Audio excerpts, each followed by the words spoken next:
오늘 영상 끝까지 보시면 금리 인하 전에 어떤 무서운 일이 벌어질 수 있는지, 투자자로서 어떻게 대비를 해야 하는지 감이 오실 겁니다. 안녕하세요. 오늘은 전 세계 투자자와 경제학자들이 가장 두려워하는 시나리오 중 하나, 바로 인플레이션형 불황, 영어로는 스태그플레이션에 대해 이야기해 보겠습니다. 그리고 이 현상을 세계적인 투자자 레이 달리오의 부채 사이클 템플릿과 연결해서 풀어보겠습니다. 오늘 내용을 끝까지 보시면 금리 인하 전에 어떤 일이 벌어질 수 있는지, 그리고 투자자로서 어떻게 대비해야 할지 감이 오실 겁니다. 여러분, 경제가 나빠져서 실업이 늘고 기업 실적이 떨어지고 여기에 물가까지 계속 오른다고 상상해 보세요. 물가가 오르면 금리 낮춰서 경기 살리면 되잖아 라고 생각하실 수 있는데요. 문제는 여기 있습니다. 금리를 내리면 물가는 더 오르거든요. 그렇다고 금리를 올리면 경기는 더 안 좋아지고 더 망가지겠죠. 이것이 바로 정책 딜레마입니다. 인플레이션형 불황, 즉 스태그플레이션은 경기 침체와 물가 상승이 동시에 나타나는 상황입니다. 이때 특징이 뭐냐면요. 세 가지가 있습니다. 스태그플레이션의 특징이죠. 실업률이 상승하고요. 소비와 투자가 위축이 됩니다. 긴축 상태니까요. 마지막으로 물가가 쉽게 내려가지를 않습니다. 그래서 굉장히 어려운 거예요. 애초에 이 스태그플레이션을 발생시키지 않는 게 정말 중요합니다. 그럼 이제 레이 달리오의 부채 사이클과 연결을 한번 시켜볼게요. 레이 달리오에 따르면 경제는 다음과 같은 단계를 거칩니다. 빚 확장기, 빚이 늘어나고 금리는 낮고 소비와 투자가 활발한 거예요. 금리가 낮기 때문에 빚이 막 늘어나는 거죠. 대출이 늘어나는 거예요. 두 번째, 과열기입니다. 물가와 임금이 급등을 합니다. 그 다음은 긴축기입니다. 금리가 점차적으로 인상이 되고 경기도 점차적으로 둔화가 됩니다. 그 다음 네 번째는 위기기입니다. 부채 부담이 매우 높아져 있고요. 그리고 경기도 매우 침체되어 있습니다. 그러다가 다섯 번째, 회복기를 맞이합니다. 드디어 금리가 인하되고 경기가 회복되기 시작하는 거죠. 근데 문제는요, 이 긴축기에서 위기기를 지나서 회복기로 가는 사이에 물가는 여전히 높은데 경기는 침체로 식어 있는 구간이 있다는 점입니다. 물가는 높은데 경기는 이렇게 조용하게 침체되어 있는 구간. 여기가 바로 인플레이션형 불황, 스태그플레이션이 발생하기 좋은 구간입니다.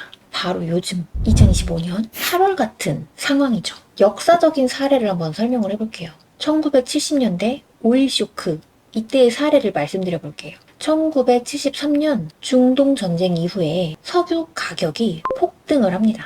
에너지 비용이 아주 급상승을 했겠죠. 미국 경제는 전쟁 때문에 침체 국면이었는데 또 에너지 비용이 급상승했기 때문에 물가는 두 자릿수로 계속 상승을 하고 있었어요. 이때 연준은 금리를 경기가 침체라서 금리를 내렸다가 물가는 높으니까 다시 또 올렸다가 이런 식으로 금리를 올렸다가 내렸다가 통화 정책에 실패를 했던 거죠. 주식과 채권은 모두 약세가 되었고 금과 원자재가 매우 급등한 그런 사례가 있었습니다. 이 1970년대 오일 쇼크 사례에서 배울 수 있는 교훈이 있죠. 에너지 비용 상승 같이 공급 측에서 충격이 발생하고 이때 통화 정책이 제대로 작동되지가 않으면 결과적으로 장기적인 불황으로 갈 수가 있다는 겁니다. 투자자 입장에서 전통적인 포트폴리오가 모두 손실로 전환될 수밖에 없는 그런 상황이 되는 거죠. 그럼 현재의 이 전 세계 상황, 특히 미국 상황을 한번 볼까요? 현재 CPI는 2% 후반이에요. 그리고 핵심 CPI는 3% 초반이에요. CPI 목표로 하는 2%보다 높은 수치죠. 아직 물가가 좀 높다는 소리예요. 고용은 아직 조금 견조하지만 제조업이나 부동산은 둔화되어 있는 상황이에요. 정부와 기업, 가계부채가 모두 역사적인 고점 수준이에요. 전쟁 같은 지정학적 리스크로 인해서 에너지 가격이 상승을 하면 물가 하락 속도에 제약이 걸리게 됩니다. 어떠세요? 현재 상황이 스태그플레이션과 유사하죠. 그래서 연준이 지금 금리 인하에 신중한 태도를 취하고 있는 이유입니다. 금리 인하 전에 발생 가능한 시나리오를 한번 생각을 해볼까요? 아직 금리 인하는 하지 않았는데 금리 인하 전에 어떤 상황이 발생을 할까요? 일단 물가가 예상보다 천천히 떨어져서 연준이 금리 인하를 미룰 수가 있겠죠. 그럼 금리 인하를 타이밍 좋게 하지 않는다는 이유로 주가가 떨어질 수가 있을 거예요. 두 번째는 고용이나 소비의 둔화가 갑자기 빨리 와서 연준이 0.5포인트 금리 인하, 이걸 뭐라 그래요? 빅컷이라고 하죠. 빅컷의 가능성도 있을 겁니다. 그러면 세계 경기가 진짜 너무 안 좋아졌나 봐 막 이러면서 또 경기 불황, 경기 침체의 이런 공보 때문에 주가는 또 떨어질 수가 있을 거예요. 세 번째 시나리오는 물가도 적당히 잘 떨어지고 금리도 적절한 타이밍에 잘 진행을 해서 결국 연착륙에 성공을 하는 거죠. 주가와 경기가 예쁘게 반등을 하는 겁니다. 이렇게 세 가지 시나리오를 생각을 해볼 수가 있습니다. 지금 제가 세 가지 시나리오를 말씀드렸는데 이 세 가지 시나리오 중에 두 가지가 주가가 한번 떨어질 가능성, 한 가지가 예쁘게 반등을 할 가능성에 대한 시나리오를 말씀드렸어요. 어떤 상황이 벌어질지는 아무도 몰라요. 이 모든 상황에 대해서 다 대비를 해야겠죠. 그럼 앞으로의 투자 전략과 이 대비법에 대해서도 한번 생각을 같이 해볼게요. 레이 달리오의 투자 원칙을 말씀을 드려볼게요. 레이 달리오가 강조하는 투자 원칙은 분산과 리스크 관리입니다. 모든 시나리오를 커버할 수 있는 포트폴리오를 갖추고 현금, 인플레이션 방어 자산, 해외 분산 투자 이것들을 병행하는 겁니다. 먼저 인플레이션 방어 자산은 무엇이 있을까요? 원자재랑 금 이런 게 있겠죠. 물가가 상승한다면 자연스럽게 원자재와 금값도 올라서 물가 상승기에 강세를 띨 수가 있겠죠. 그리고 인플레이션 연동체를 매수를 해볼 수도 있을 거예요. 인플레이션 연동체이기 때문에 실질적으로 수익을 보존을 할 수 있습니다. 그리고 에너지 관련 주식이나 필수 소비재 주식도 있는데요. 이런 것들은 가격 전가 능력이 높은 기업입니다. 인플레이션이 발생을 할 때 굉장히 안전적으로 방어할 수 있는 그런 주식들이에요. 물가와 같이 높아지는 그런 주식이거든요.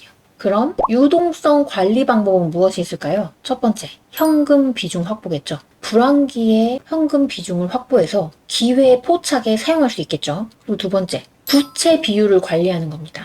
그럼 금리 변동성에 대한 리스크를 완화할 수가 있습니다. 앞으로의 투자 전략이랑 대비법도 간략하게 알아봤는데요. 그럼 요즘 같은 시기에서 우리들의 행동 지침은 무엇이 있을까요? 첫 번째, 경제 지표를 체크해야 됩니다. CPI, 고용, 임금 상승률 이런 것들을 체크를 해야 돼요. 두 번째, 중앙은행 발언, 정책 변화에 대해서 모니터링을 해야 합니다. 당연한 말이겠죠? 그리고 세 번째, 지정학적 리스크, 그리고 원자재 시장 리스크를 계속 주시하고 있어야 됩니다. 그래서 인플레이션이 발생을 할지, 스태그플레이션이 오지는 않을지, 물가가 오르는지 내리는지, 금리 인하를 하기에 적절한지 부적절한지 이런 걸 예의주시를 하고 있어야 우리가 아까 말씀드린 대비법을 적절하게 사용을 할 수가 있겠죠. 결국은 공부가 굉장히 중요하다는 말씀입니다. 인플레이션형 불황은 경제와 시장 모두에 부담을 주지만 이걸 미리 이해를 하고 준비를 한다면 오히려 기회가 될 수도 있습니다. 그리고 시장의 기회를 잡을 수 있는 확률 높은 매매 기법에 대한 영상도 고정 댓글에 링크로 달아놨으니까 빨리 가서 배워보세요. 오늘 영상이 여러분이 투자와 자산 방어를 준비하는데 도움이 되었길 바랍니다. 안녕.